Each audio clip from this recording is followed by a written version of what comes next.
become Mayor Lydia Kou. Yes. What's your Chinese name? Kou Jingzhen. Well, your Chinese is pretty good. And Cantonese is Kou Gamzhen.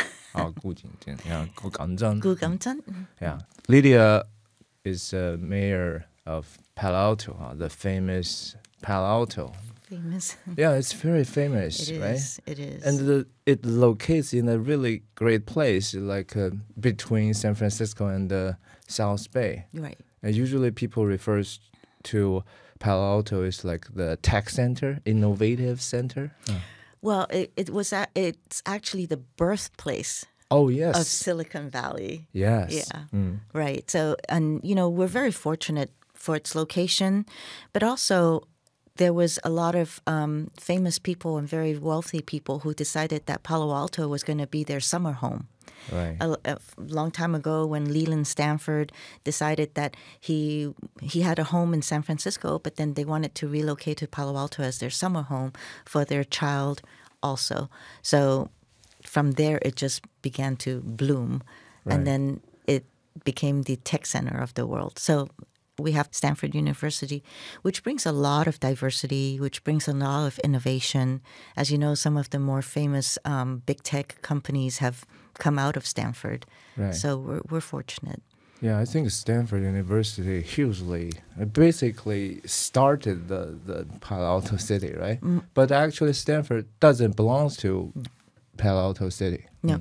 Stanford University itself, the campus, it is under the Santa Clara County. So their land use and zoning is governed by Santa Clara County. Right.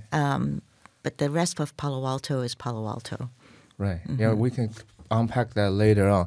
So Lydia Kou now is running for assembly member, huh? Yes. California CA assembly member. Right. Which district? District 23. Which represents? It's a very large district. It goes from Pacifica, which is up it's north. Like right. south of San Francisco. Right. Pacifica, then it goes all the way down to Half Moon Bay, goes over to Pescadero, and then it goes to Campbell, Saratoga, Mountain View, Los Altos. Wow, that's a huge land. Huge area, yeah. So, the main thing about being an elected official is also to look at all the cities that is within your district and understand that each of them are unique cities. They all have its own character. Yes. Some cities that are by the coast are more worried about sea level rise. And then, which is related to climate change. Right, related to climate change. But also some cities which are trying to develop their infrastructure have sanitary problems. The expansion of their sanitary plant is something that they need to consider and also find the funding for it, right? And then there are those cities like Portola Valley and Woodside, Los Altos Hills. They're all concerned about wildfire. And you've seen, Paradise, the city of Paradise, when it completely burned down. Yes, destroyed. Ingress, egress is another thing of consideration. I think some of these cities in the wildfire areas are finding that insurance companies are dropping them. So they can no longer, it's getting harder and harder to get insurance. The state has an insurance that they can fall back on, but it's also very expensive.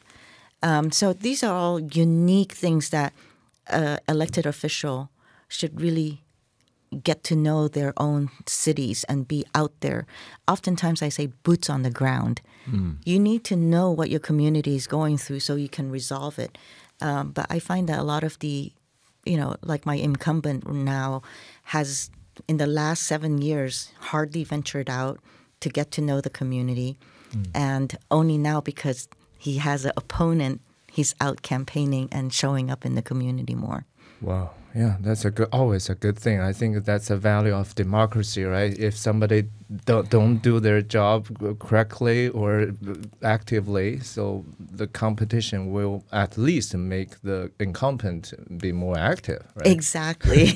if not for the campaign, like you said, now he's actually being more active, which is a good thing. Maybe this is an opportunity for him to know his community.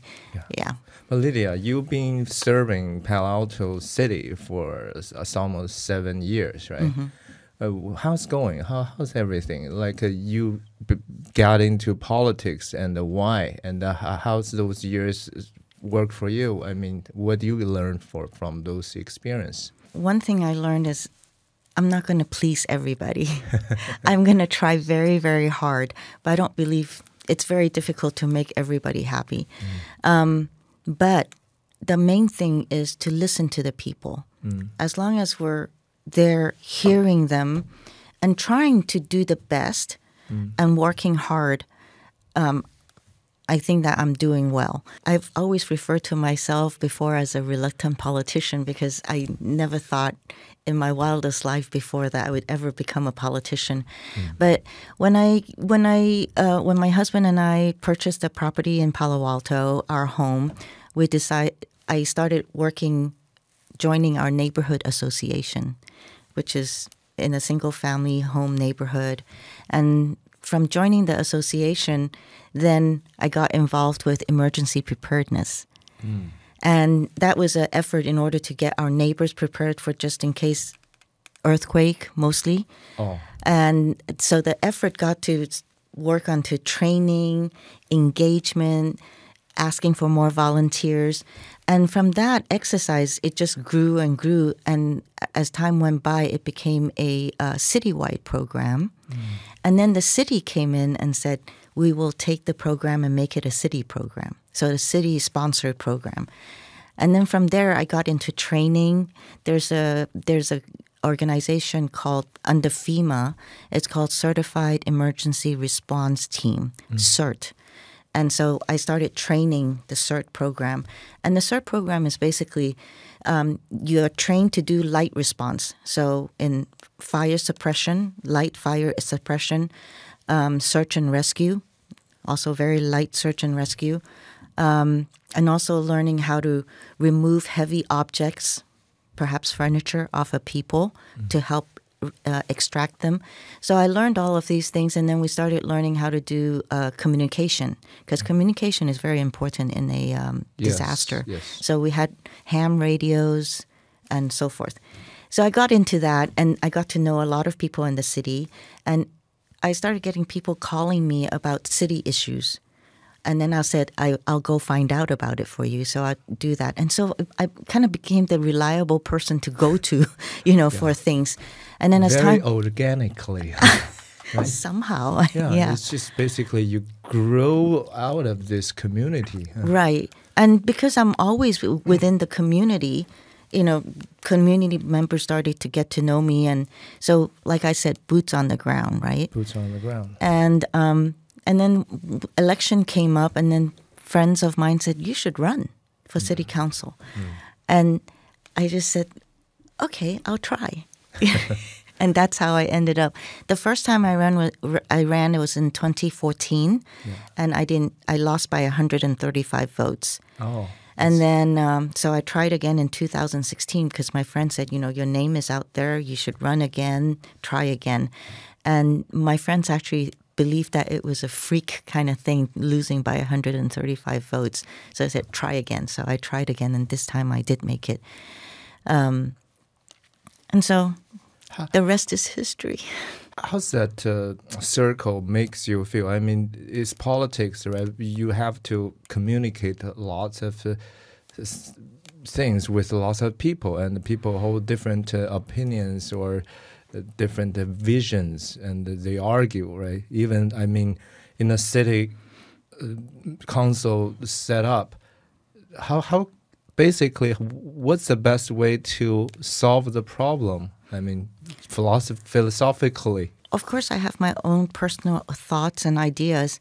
And when I got elected, it was because the city was, the state and the city was growing too fast. And there was a lot of problems with the growth. So they were building a lot of buildings, but there was not enough parking. They were building buildings, but then there is no the traffic congestion just got really bad. Yeah. So it was just like at the tipping point. So people couldn't take it anymore. So it was like the right time and the right place. And so I held a lot of the philosophies and also the belief at looking at the root cause of the problems. So it was just the right time to get into representing the people. And I very much believe that at the end of the day, when we're on council and a vote goes through, these are the elected officials that you elected. So when the decision is made, it's based on the people that you voted for. So I think that some of the responsibility goes to the people for who they elect. I think maybe a month ago, or there's a case, I think we have a journalist who went to Palo Alto. It's about cannery or cannery, factory, the cannery, right? And some people want to preserve that site, right? Because it has some historical value. Right. But it's been abandoned for quite a while too, right? It's kind of like a waste. What did you say about that issue? So that's the Sobrato. So Sobrato owns the property. It's a private property. Yeah. So obviously, they have their rights to do what they want on their piece of property. But we also have the cannery, which was actually very historical significance because it was owned and built by a Chinese entrepreneur. Yes. Mr. Thomas Chu, and Feng Chu, and he I think the family owned multiple canneries, but what was significant about Palo Alto's is that Sobrato, the organization, has already started to make repairs in there, and so it's in better shape than the other canneries. There's a cannery in Aviso that they didn't preserve, and so it's actually very dilapidated right now. But it is actually has already been designated as a historical site. The one in Aviso, but nobody's taking care of it. The one in Palo Alto has not been designated, but it's eligible. And so the owner has to agree to list it on the historical site. At the historical registry, which they did not. So the only other thing that we could do was to negotiate with them, to work in collaboration for them to keep the cannery and change the zoning so that they can do some research and development offices in there, but also give Palo Alto some land and also to keep one of the space, give us a little bit square footage within the cannery so people can see what the cannery looked like and what Mr. Thomas Feng Chu had done. At the same time, have a historical library with photos so people can understand what significance Mr. Feng Chu was. Yeah. But I know people wanted to preserve the whole thing, but we have to be realistic. And this is one of the things I said that I'm not going to please everybody. I have to look at the practical and the realistic. And what also the owner of the cannery said is that they're going to make it deed. They're going to put in their deed that it cannot be demolished. So that was quite an accomplishment, I think. We got 3.25 acres that the owner gave to the city. Well, gave it to the city. Yeah, so we have now a larger park land. And then we're able to build affordable housing, the genuine type, which is below market rate, and it's deeded for lower income people. So it's 1 acre of that. Yeah. You know how precious land is, right? I know, especially in Palo Alto, right? Yeah. And you were a real estate agent, right? I still am. You still it? I still am. So tell me about your past. Like, I read a little bit about you. I'm very curious. Why do you have that kind of background? Yeah. So my father and mother are Shanghainese. Shanghairen. 上海人, 对. And I'm born in Hong Kong. So my father had a lot of business in Hong Kong. I think I was too young to know. But what I know is that he found a job that had him go overseas. And so when I was 4 years old, when I was 4 years old, we moved the whole family to the Sudan in Africa. And back then, from what I understand, I was only 4 years old, the Chinese invested a lot in Africa or maybe in the Sudan. And so they opened factories over there. And basically they would send Chinese men like supervisors and have them supervise the workforce. The project. Yeah, project. My father's factory actually produced aluminum household products made out of aluminum. And, it's buckets, bowls, trays, a lot of that. And then at the factory, the Chinese men the supervisors had a dormitory, and then they had a Chinese chef. So, they would continue with the food that they're used to. But I went to school in the Sudan. I went to a Catholic girls' school. Oh, Catholic school. I'm a Catholic. My father's a Catholic. So the minute I was born, I became Catholic. And so we lived there for 10 years. But my father also suffered from strokes. So when he was in the Sudan, he passed away from a stroke. He had multiple, and then the last one just took him out. So then my mother actually had to take care of us. We didn't have a home in Hong Kong. So you were 14 years old, right? No, when he died, I was about 11, 12 when he passed away. So my mom continued. But in the Sudan, women do not have a front seat row. It's a man's world over there. So she had a lot of difficulty running the factory. My father bought her a carton box factory for her to manage if he leaves us. Okay. So she was trying to manage that, but it was very difficult dealing with the men. So they embezzled a lot and all of that. And so she told me a story that she took them to court in Sudan. And she cannot go inside the courthouse. So her lawyer, she would have to stand outside the courthouse on the steps and wait for her lawyer to come out to tell her what had transpired. And then she'll give the lawyer instructions and he'll go back inside. She was not even allowed to enter the courthouse. That's unimaginable from a today, U.S. right? citizen, right? Right. So this is, of course, when many, many years ago. I don't know how it is now there, but that was what she told me. So it was not easy for her at all, because it's very much then she moved you to Guam? Yeah, because there was a civil war starting up in the Sudan. Yes. So she decided that it's best for me to leave. And so I had relatives on Guam, so I went to Guam when I was 14 years old. But I did want to tell you that my mother, while she was not successful with her carton factory, she decided to open a Chinese restaurant in the Sudan. Very courageous. Yeah, my grandfather, who is from Shanghai, he operated in a hotel, food and beverage. So he came to the Sudan to help my mom open it. So she opened the first Chinese restaurant in Sudan. Wow. So I have to say, and she's quite it's in the amazing capital? woman. It's in the in capital? the Khartoum. Khartoum, yeah. Khartoum. I think I have a classmate, high school classmate. He worked for the embassy there. Oh, really? Yeah. He told me a little about the war. And the country was divided because of a kind of like a religion division, right? Like a Muslim half and a Christian half. Well, I know there's the Nubans that are mostly Christians, and so, they're persecuted a lot more by the Muslims, But, there was a conflict in there, and so my mom moved me to Guam, and so I went to Guam, and I went to high school and college over there. I lived with my cousin.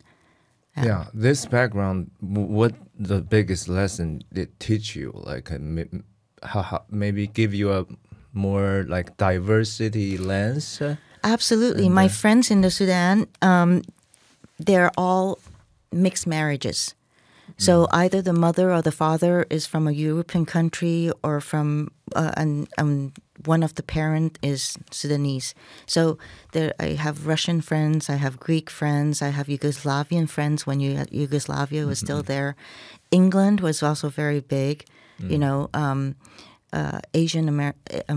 Southeast Asian, Indians, there was also.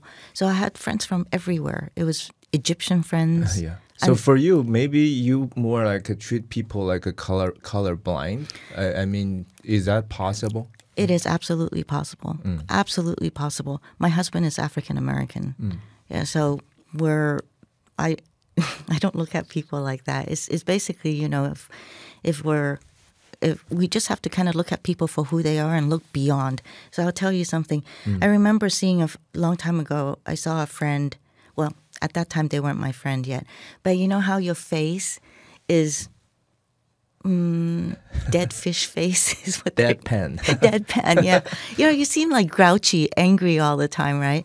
But when I first came from Sudan to Guam, everybody in Guam, when they see you at a shopping mall, they don't know you. They just smile and they say hello, I mean, when I go to the shopping mall, it's like, hi, everywhere, right? Is that a characteristic of a Caribbean area or? Maybe. Guam is in the Pacific, It's right? in the Pacific. Yeah. It's very tiny little island. On one end is the Air Force Base, on the other end is the naval base. And but everybody was friendly. And so I came to mainland, and I would smile at people. They walk past me like, "What are you doing? What are you doing?" Yeah. I have to say, in the mainland here in America, U.S., it's not as friendly as Guam. Yeah, but for our California, we already relatively warm in this country, right? You go to New York, and if you do things like we Californians do, they will like, "What are you doing?" Right? They might even say, "What are you doing? Yeah. What's up with you? Are I you don't crazy?" know you, right? No, but that's the first step of opening up and getting to know somebody. If you have that unwelcome face, nobody's going to want to know you, right? Nobody's going to take that step. So I guess, now that I'm here, I've lived here for over 30 years, I just figure it's up to me. It's up to me to welcome people. It's up to me. So I really work to make sure that I don't have a deadpan face. You definitely don't have now. But in the past years, especially the last decade, I think lots of people say they feel like America changed a lot. They feel like rapidly changed. So many things have been totally, sometimes it's even upside down because the value, the principle. And for Palo Alto, it used to be like a small town, right? Just like you said, when you organize those emergency stuff, the way you do stuff, it sounds like a small town style, right? Yes. But now, Palo Alto is no more a small town. It's not a small town. It is growing. Our population at one point, pre-pandemic, was at 68,000. Now we've dropped back to a little bit under 67,000. Why? Yeah, so what happened was as time went on, Palo Alto, because of tech workers, a lot of them moved there. But they're remote work. They moved to Palo Alto, but then they're also renters. And so it's easier for them to move somewhere else when the pandemic hit. And, the living conditions in terms of size of their apartments are pretty small, so that was an opportunity to either move into a single-family home. And that's what I found out as a realtor. A lot of people move from their apartments into a single-family home in Palo Alto, or they moved out to Santa Cruz, or they just moved away further where they have more space. That's what I found out that a lot of people did, was that, these small accommodations is not suitable when you have to stay at home more. When I look at the tech companies, they provide a big open space like a living room where their workers can go and sit and lounge on the sofas and watch TV. They also have all the food and drinks that are free for them. So a lot of the tech workers that are single, I figure, I don't need a big space. But when you have to be home all the time, space becomes important. Yes. Yeah. Yes.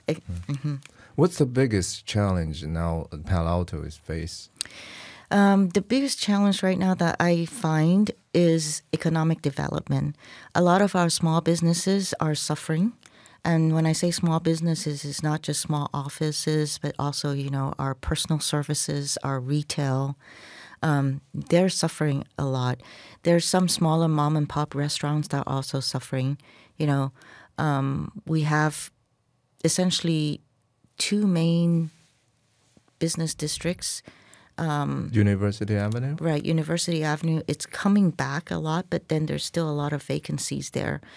Then we have California Avenue, which used to be, a lot of the residents like to frequent California Avenue because University Avenue was more destination, so people came from out of town to go to frequent there. Tourists. Yeah, something like that, right. But then California Avenue was more for local. But now, because of the pandemic and we had the streets closed, the council has decided that they want to keep that street closed.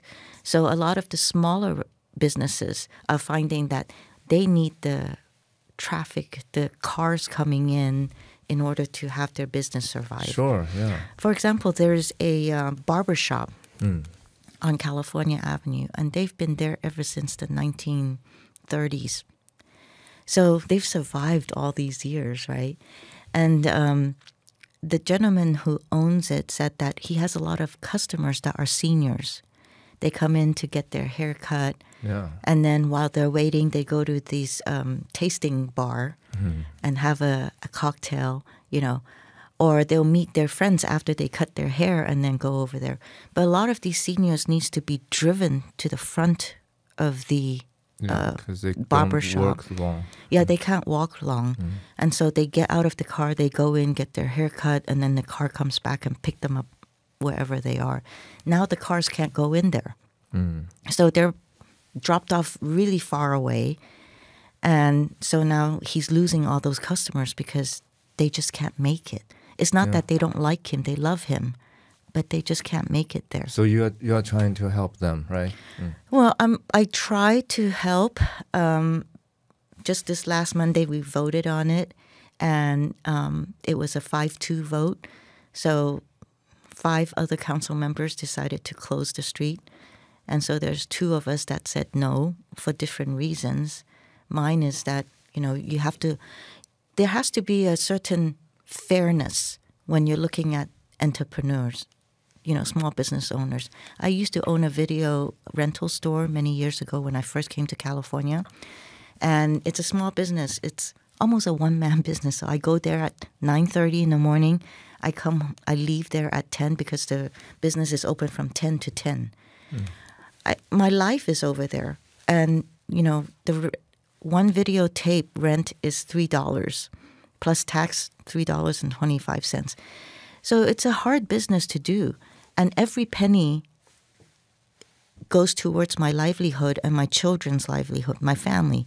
So when I look at all these proprietors, I kind of know that it's not easy to operate a small business. They spend their whole day there. And they think about it when they go home, how to improve all the time. So some of my colleagues would say they just need to be nimble and switch up a little bit. Yeah. My business is all video rentals. How am I going to switch up? Yeah, it's not easy because especially for mom and pop shop, right? They've been living like that for so many decades. So right. And then, how can you say that? How is a barber shop going to switch up? Yeah. I mean... And switch to what? Like a tech hub? A disco barber? I don't know.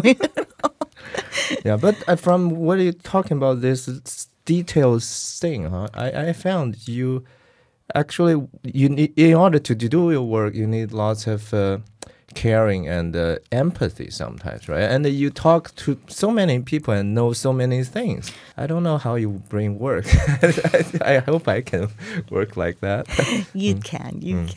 No, I really treasure what people tell me because I think that for a person, you learn all your life. There are lessons that you learn. So anything, even if it's not a good thing that happened, what did I learn from it that maybe can help me be better and understand a little bit more? So that's how I think, and I try my best to deliver the message for the people I listen to. But at the end of the day, like I said, it's a vote of 7 people, right? In my council, we have 7. Yeah. So at the end of the day is who you put in office. Yeah. But in a city setup, you already need so many time, spend time with people and know their needs and know their problems. But what if you go to Sacramento and you are take charge of or take care of this big land, right? District 23. What are you going to do? So many cities, like you said, so many different problems. Right. So I have been following this supervisor, Joe Samitian from District 5 with Santa Clara County. I admire the man and respect him a lot. One of the things that he does is he has sidewalk town halls. Town halls. And he does it at farmers markets. So then what he does is he sets up a table at farmers market. He goes to all his cities. He'll announce, this weekend I'm going to be here. The next day I'm going to be here. So he spends his weekends being on the ground at these local communities, and he has people come and talk to him about if they have questions, if they want him to improve of something, if they think that their community needs something. Right. So he has that town hall, that sidewalk hours. So he'll spend time in the community. And I think that's one of the ways that I would love to have the opportunity, given that it's such a big district, right? Right. I mean, as the mayor of Palo Alto, I can always walk to California Avenue and just walk to every store and say, so how are you doing? Spend the afternoon or a full day just meeting everybody. During the pandemic, I did University Avenue also, But with such a big district, I think I'm going to have to do these community sidewalk town halls or sidewalk hours, put more events together specific to the topics that the community needs. But when you go to the state capital, usually the things moves slower, right? Because there's not easy to change almost anything, even tiny little things from a voter's perspective. But for them, they're huge, and they have to have enough votes to get things done. What do you think you want to do if you in the Capitol building? Like, you have any issue you especially concerned? Right. So I will be very truthful, and I want to say that the term for assembly is 2 years. Right. Yeah. So every 2 years. Every 2 years. So first thing when I get there is it's not going to be easy maneuvering because I'm new. Right. I will be new. I haven't made the connections. And my point when I get there is I want to push for auditing the housing numbers that each city has to produce. It's called the Regional Housing Needs Assessment that comes from MTC, which is our Metropolitan Transit Planning, Regional Planning Organization. And they've given each city a set of numbers where they have to build so many houses or housing units within an 8-year period. It's called RENA. And I don't think the numbers are correct. I know the numbers are not correct. There's double counting in it. So, for example, we're now going into the 6th cycle. Previously, in the 5th cycle, Palo Alto was allocated 1,988 units of housing that they had to build in that 8-year period. Coming to the 6th cycle, the state gave us 6,068 units. That's more than triple the number from the 5th cycle. And we weren't able to build 1,988 units. How are we going to do 6,000? And we don't get any funding from the state to do this building. The cities do not build. The cities plan land use and zoning. We plan for it, but we don't build the housing. Developers build it. So this whole idea about us building it and penalizing us, it's punitive too. So it's going to be an impossible thing, and we're just going to fail. And meanwhile, these laws are put in place so that developers get to say what they want to do. So I have great concerns, obviously. So when I do succeed in getting up to the state, I want to make sure that I push for an audit of our housing regional needs. But can you explain more? What's the consequence of this? Let's say, city failed, and what's the impact? The impact is that the cities will lose control over approval of these applications that come in for development, and what they call it streamline. So there's going to be a set of rules, and basically our planning department gets to say, okay, go ahead and build. So people have no more say. So that's why I say we're losing our democracy, because if my house next door, somebody decides that they're going to build something tall, 3 stories, 4 stories, they send in the application. The punitive part of it is that our planning department can't say anything. They would just say, okay, go ahead and do it. And then if I go and complain, or if I say, wait, you're taking away my sunlight, I don't have privacy anymore. It's ugly looking at the wall. It doesn't matter anymore. I have no voice in that.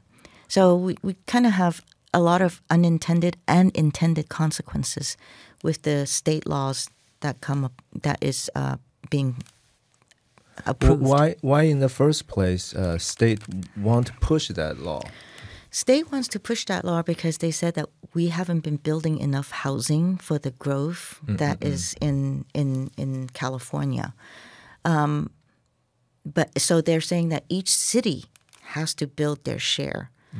And what they're not looking at is that, and they say that if you build enough housing, then the prices will come down so that it becomes affordable. But that's not necessarily true, right? Right, because we've looked at all the years prior, and there has been building, but the prices have not come down. They're basing it on the trickle-down theory, and it doesn't work in housing. I'll give you one example. Mountain View, city right next to Palo Alto, they've been building a lot of housing, lots and lots of housing. They have a lot of buildings that are still vacant, empty. They still have a lot of empty units. And their prices have not come down. As a matter of fact, their rents are higher, one of the highest. Yes. Yeah. Yes. So the trickle-down theory doesn't work. Yeah, it's still because it's a market, right? Because the big tech companies are there, so the people have a demand, and they have really high salaries, so they actually elevate the price. Right, right. And then really, a lot of people actually prefer to live in single-family homes with a little bit more, with more space, right? Yeah. Especially when they start going into when they have families, right? Yeah. And then, so more and more of these laws enable developers to build denser, taller units. So it's apartment living. Most of them are going to be rentals. So, with these laws also, we came to America for the freedom and for the American dream of owning a home, right? So more and more, they're building more apartments, but there's less and less homes, single families, or even less denser, like fourplexes or duplexes or triplexes, But they're building 400 units or, 500 units. I think you can see it all along Lawrence Expressway, So it's not really building generational wealth. It's not really helping people become homeowners, but it's more about keeping them as a renter and under somebody else's control. Yeah. Right? And usually who owns those kind of dense apartment? I think that's a key, right? Follow the money, and who has the say on that, right? Right, exactly. And most of them are corporations. So some of them are overseas corporations. We have a few here in the United States that is all about investments, right? Yeah. So rate of return. And for them, it's just another number. It's not a person who needs a house, who needs to live in something. I think I gradually understand this issue a little bit more by watching a TV series. It's called Yellowstone, right? Oh, yes. You watch it? You heard it? Yeah. Right? The Dalton family, right? They kind of resisted the developer, especially the monies came from our state, right? They don't even know where the money come from. But it has impact on the residents, on the original residents, right? I think these conflicts happen all over this country now, right? It is. And I look at it, especially California, right? It's just the place to be, nice weather, and all the opportunities. Right. And you have the workforce here too who has the tech background and so well known throughout the world, So of course more people want to be here. But I also see that we have a huge population drop too. Exodus, right, they call it. But it's been happening for over 2 decades. We're seeing the numbers go down. I still remember when I was operating my video store, a lot of customers would come in and say, oh, we're moving. And where were they going? Mostly to Colorado. Oh. And then some people came back and said, yeah, the Coloradans, they hate us because we just made their cost of living go up. Their housing prices have gone up, right? And then there was more recently, about, I think 3 or 4 years ago, Seattle, Washington, another one. They hate us, Californians. Because Texas, they hate us. But, people are looking for those opportunities to be a first-time homeowner, for lower taxes. And, I have to say in California, there's so many taxes because we're subsidizing so many things. Right. And at the end of the day, is that the right thing to do? Are our tax dollars that are being taxed, that they're taking, is it going to something good? Are they tracking it to make sure that what they want it to do is actually happening, or is it getting worse? Do you need to go back and reform it a little? So that's what I am trying to determine. And by auditing, I think that there's an opportunity to find out, where we can be more efficient and not waste. Right. This Waste is financial accountability. I think that's the issue, right? When we talk, I think that's where you probably will get more passionate about. It's like people feel like gradually supposed to be our power now like transferred to the government, and the government tells people what to do, right? And in the name of what, like equity or equality or other politically correct things, we surely should take care of the weak, the poor, but we just don't trust the government can do that job better. Right. And that's the whole thing. We have to bring in the people so that they see what the government is doing and they have confidence in the government. Right now, to be honest, I don't have confidence in the government because they're just about spending money. Give them another 2 million, give them another 45 million, And then it was really disappointing to find out that we thought we had a surplus in the state, only to find out we're about 40 million in a deficit. Oh, that quick? It's just gone. Huh? It was just surplus. Yeah, all of a sudden it's like disappeared. So I just think that we need to be more accountable. So after all, we are California. So California has California problems, right? I think the lots of laws the state government try to push. I think it's from the good intention, right? Just try to make the new immigrant life easier. At least that's a narrative. But the problem is, though, I think California's wealth was built by those self-made people. I think it's always be. I think you look at the history, right? Those tough people come here and make the land prosper. Then more people come in. But if you give just free stuff, I don't think they actually can live a better life, right? A better life always was established by either hardworking, creative thinking, but you have to create something, not just taking. Like I just want to take stuff. Exactly. I think people, if they work hard, it makes themselves more self-worth also. Yeah, they feel more fulfilled. Right, more fulfilled. So I don't believe in just giving things. I myself worked very hard. You did too, in terms of how to bring us to where we are today. And I think that along the way, when you're working hard, you discover more things about yourself. Like as I worked from my video business to trying to wholesale things.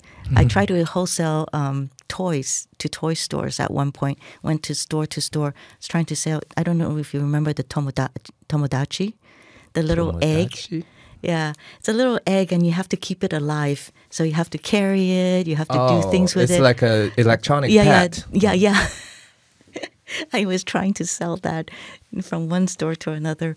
I didn't do bad, but it was a lot of work. And then I discovered more things about myself.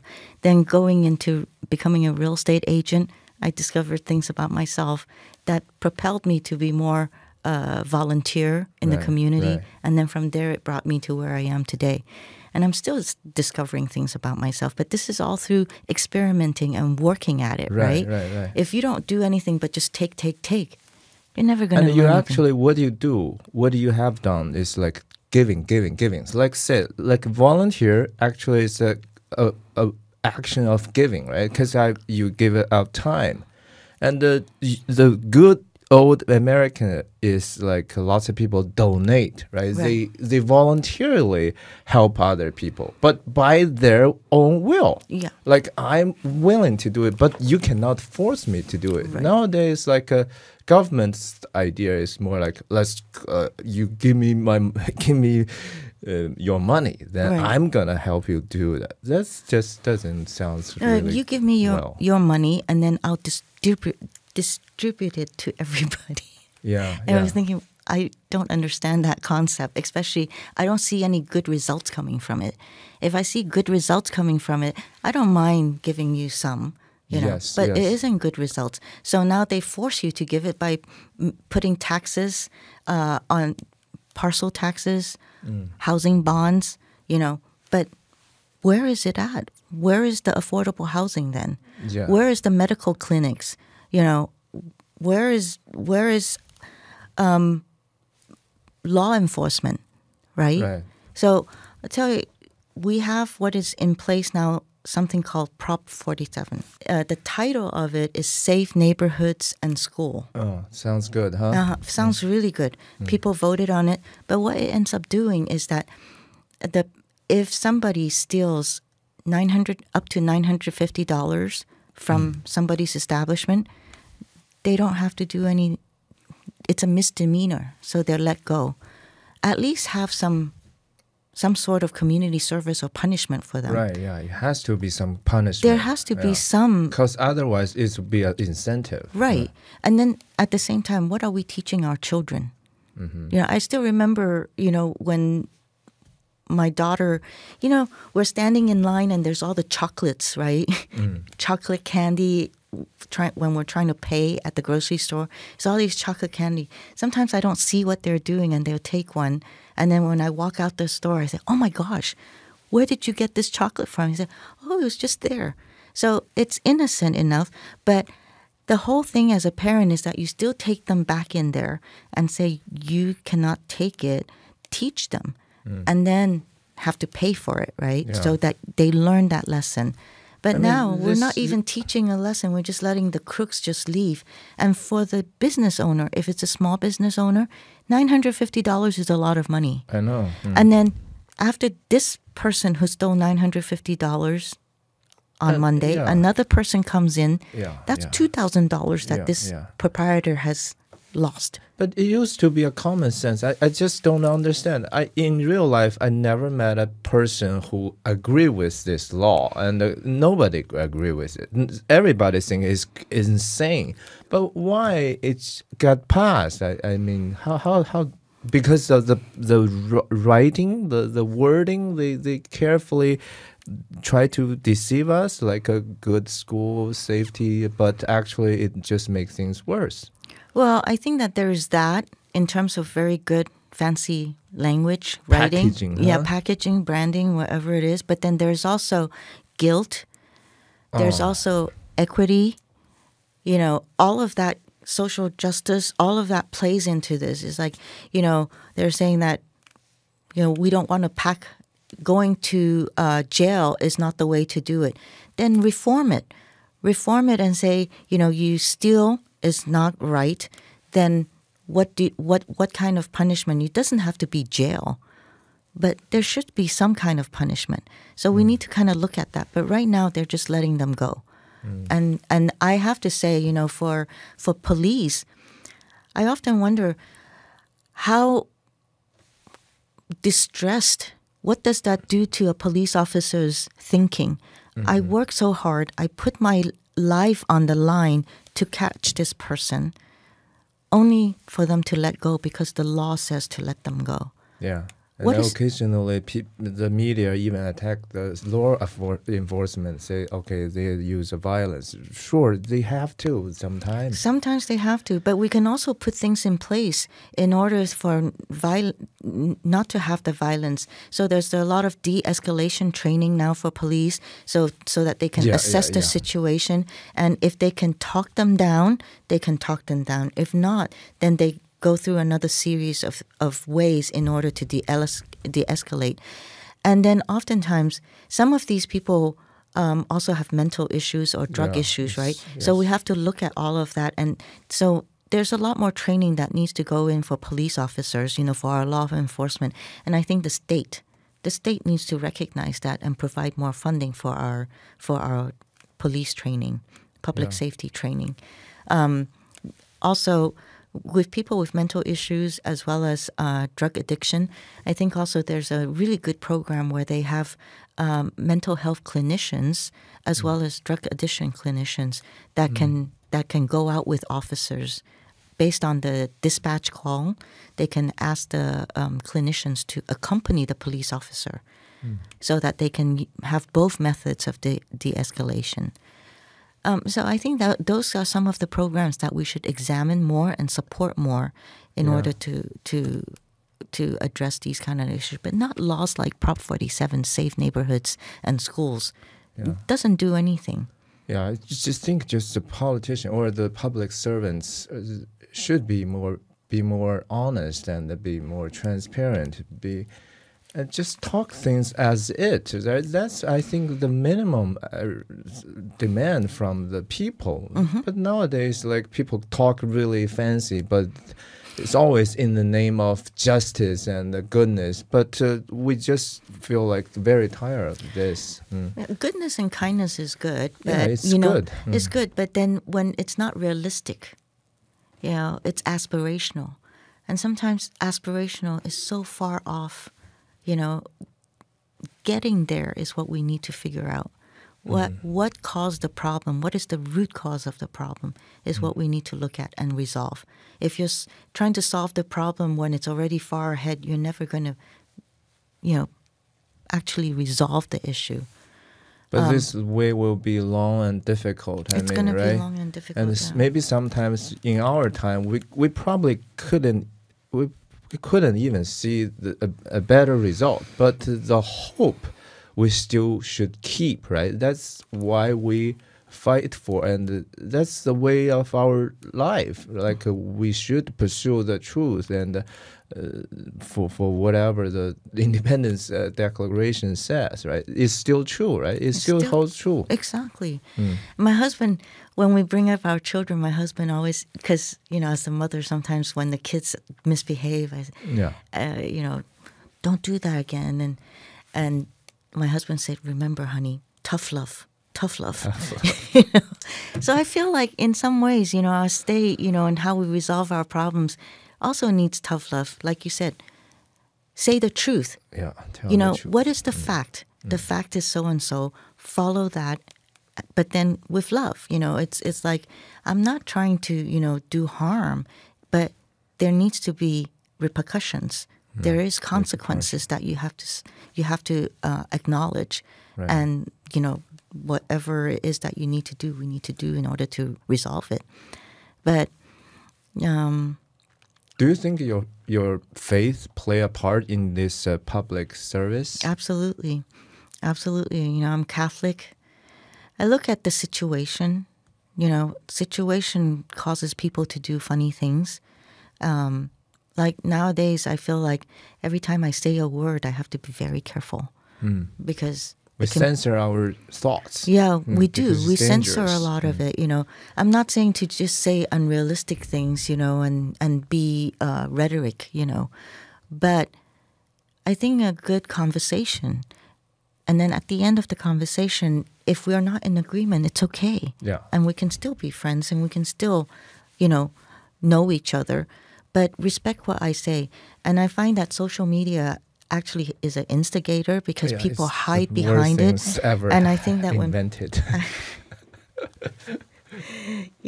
Technology is great, but I really think that some regulations in there, especially for childhood health, is so important, It's desensitizing also. It is. It is very desensitizing. So I think social media also affords people the cover. If you're not in front of somebody, you can say whatever you want to say. We don't behave responsibly on social media. That's our human nature because I don't know you, right? You don't know me. There's no consequence of my speech. That doesn't work well. It's not good. And I just think that we need to kind of understand that. And I don't think it's good for kids too, the cyberbullying. I mean, if it has an effect on adults with cyberbullying, I can only imagine what it does to children. Much worse to the children. So we talk of so many things. It seems like being involved in politics means like you care about almost everything. Yeah. Is that true? Well, because people come from so many different backgrounds and they have so many... What is important to them might not be important to somebody else, but it's still important to me because it's important to them. Yeah. So one group, for example, I have a group in Palo Alto and also other cities, airplane noise. Yeah, that bothers me. That bothers me a lot. Well, outside...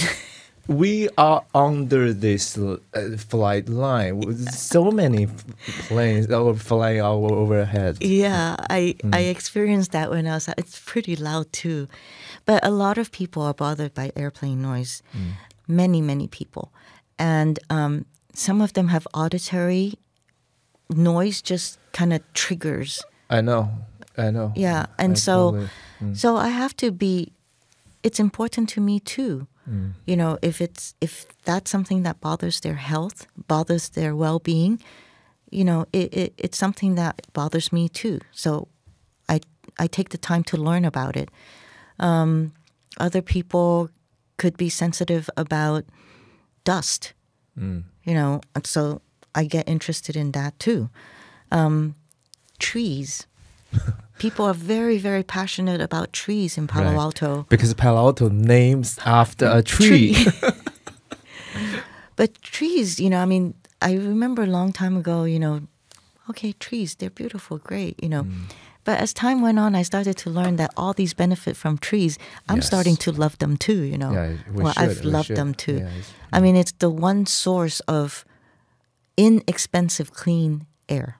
Yeah, and we should have this all in front of them. I mean, maybe sometimes 1,000 years ago, it's there. Exactly. It's there, but we just like an ant, like crawling over and then gone. Right. But the tree is still there. It's so still we there. should keep them. Right? We should preserve them, protect them. Yeah. And also acknowledge their benefits. Another thing, along the way. So I came to America. And I thought, okay, I'm an American citizen now. Yay. And I go about my business. But what we need to also learn is how did we get this opportunity to be U.S. citizens, right? Yeah. Who were the forefathers that came here? So when I had a chance, somebody took me to Angel Island. Oh, yeah. And, you look at the conditions that they're living in, you put yourself maybe in a quiet time to kind of sit down and think about all your surroundings, what kind of hardships they went through. Some of them even lost their identity and their families, right? And became paper sisters or paper brothers, So they lost their connection back home. And I look at that and I think, wow, it's these people who gave me the chance to come here. And then, of course, afterwards, all the activists, right? So going back in history is so important to learn all of that. There's some, those are pathways to what we have today. But then there's also some things that in history that are not good, like the Nanjing Massacre, all of that. We also have to know about it. History is, there's good and then there's bad. But we cannot erase it. We cannot censor it and only keep the good. We also have to look at the bad so that we don't do it again. Yeah. I think in order to keep a balanced view of what really happened, it needs democracy. Yes. It needs opposing views, right, to check each other. And sometimes we have to fight for the truth because we don't possess the whole truth. And nobody does, right? So I think that's the value of democracy. Even the situation you're facing daily is like, these people are sensitive to this, but other people have needs to get out fast, right? So they need those planes.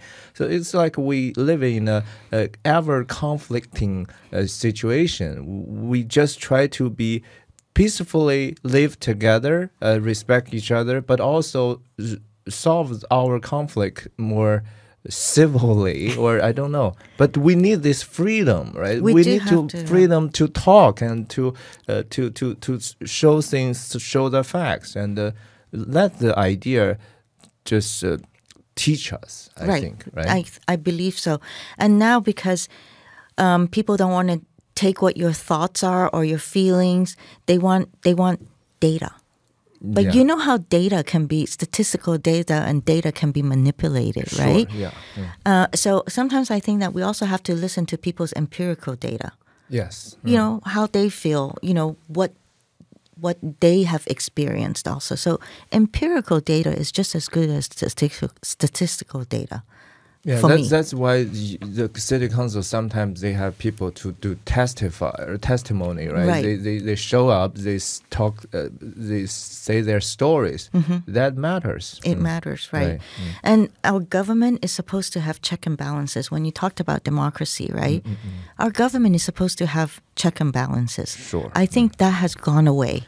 Yeah, especially for California because one party run this place for too long. And I'm a Democrat. But I'm going to tell you, we need common sense up there. We need common sense in Sacramento. So it's about the situation. Evaluate the situation for what it is, not based on party lines. Yeah. And it's ridiculous, nowadays when I hear, oh, I'm Republican, so we only do this, or Democrat, we only do this. No. Yeah, look at the situation. How does it affect the people who live here? Yeah. So in the end of the day, it's not about those petty politics. It's actually about people's real life. People's real lives, yes. Yeah. So I hope you can just go.